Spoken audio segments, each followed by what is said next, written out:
You overlapped with Taylor Horton Tucker for a year, right? Yep. At Iowa State. Yeah.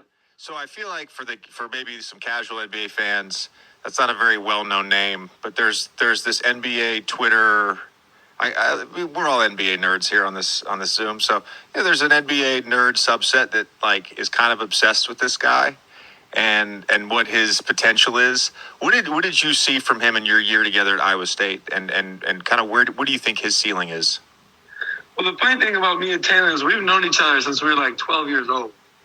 Like we could still remember matchups from AAU. Like I was on the Wisconsin Blizzard, he was on Chicago Select. Like we could still reference games from when we were 12 years old, and like so we kind of knew each other growing up. And then he was obviously a 4-star guy, highly recruited dude. And then I committed to Iowa State, and so like 3 of us were committed to Iowa State when we were recruiting when we tried to get Taylor. So we put us all in a group chat. We were calling him every day, texting him every day, like, "Yo, we need you here." That he ended up coming. So it was really awesome for us to be together because we've known each other since we were younger, and I think that helped us just click right away. We were the two. We started. Taylor started every game. I didn't start the first game, but started from there on.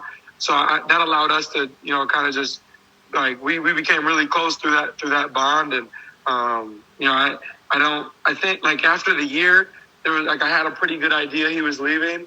I remember right after the last game like grabbing him being like, please come back, like please come back, like we could, like it will be me and you, we can do whatever we want. But obviously you gotta make decisions best for yourself. I was looking out for me probably more than I was looking out for him.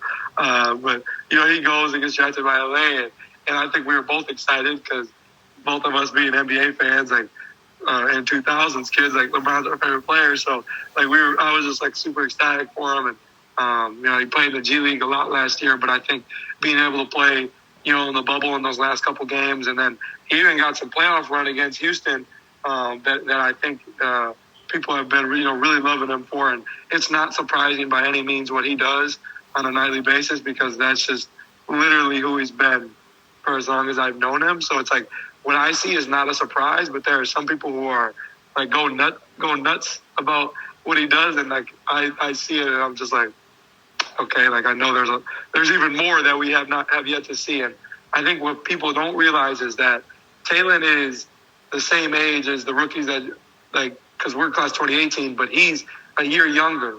So really he should have been a freshman last year, and if he left, this would be his first year. So people don't understand how young he really is and what he really can bring to LA. I think obviously they're a championship team. We're coming off a ring, so they have a lot of pieces. But Taylor's a guy that's he's ready for his opportunity, and what we see there. Trust me, there's a lot more to it.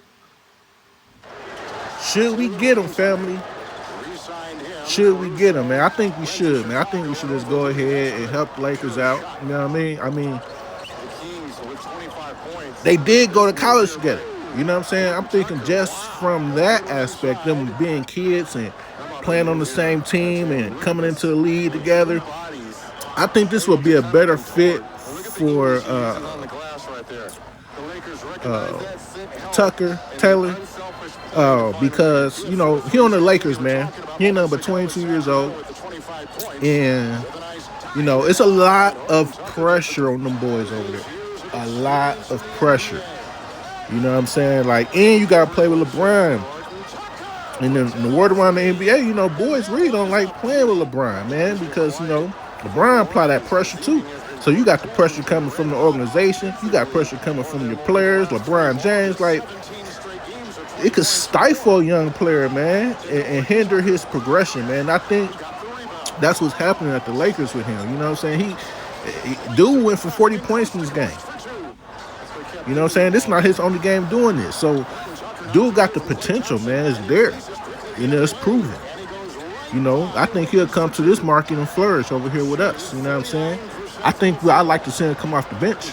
You know what I'm saying? With that second unit, man, I think he would be perfect at the small forward spot. Perfect. You know what I'm saying? He got some size to him, man. That's what we need, a little bit of size, man. Dude got a shot. I like how he can get to the hole, though, and finish.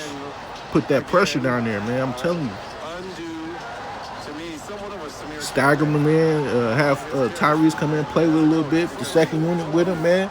Boy, I think this would be a good fit, man. We got a lot of cap space, and the Pacers are looking to do something with it. We just signed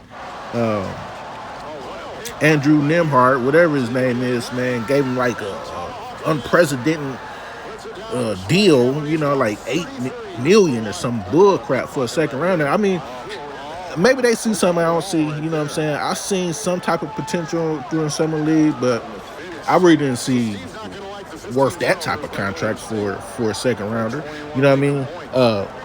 Even though they did say like Trae Young and other people, you know, they came in and stunk it up in their summer league, and now look at them, they are stars. You know what I mean? So maybe that's with him. I don't know. You know what I'm saying? And I mean, with this guy, he went in the second round. You know what I'm saying? So, and he's playing real good. The video about him. You know what I mean? So, I don't know.